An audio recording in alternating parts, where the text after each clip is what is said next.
S, வீடு, schools, hotels, store room இங்கெல்லாம் partition wall கட்டணும்னாலும் இப்போ பில்டிங் போனஸோட first choice Renocon Rapid Wall Panels. அனல் மின் உற்பத்தி நிலையங்களில் கழிவாக வெளியேற்றப்படும் எரிசாம்பலில் இருந்து 8 அரிய வகை கனிமங்களை பிரித்தெடுக்கும் புதிய திட்டத்தை நெய்வேலி நிலக்கரி நிறுவனம் உருவாக்கியுள்ளது.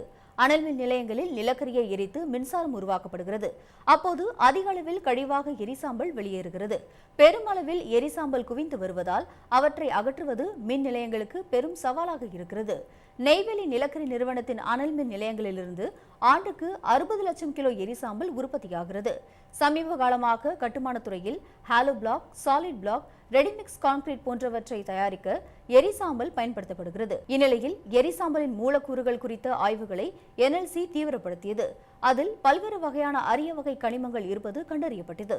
குறிப்பாக லூட்டீசியம், neodymium, lanthanum, samarium, குளோடோனியம், praseodymium, europium ஆகிய தனிம வரிசை அட்டவணையில் F தொகுதியில் இருக்கும் அரிய வகை கனிமங்கள் அதிக அளவில் காணப்படுகின்றன.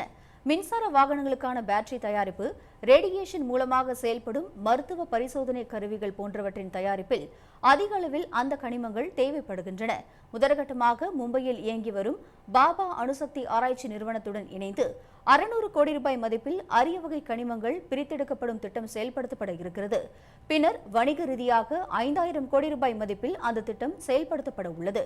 இப்போது அரிய வகை கனிமங்களை அதிக விலை கொடுத்து இந்தியா இறக்குமதி செய்யும் நிலையில் NLC-யின் கண்டுபிடிப்பு ஒரு கேம் சேஞ்சராக மாறியுள்ளது.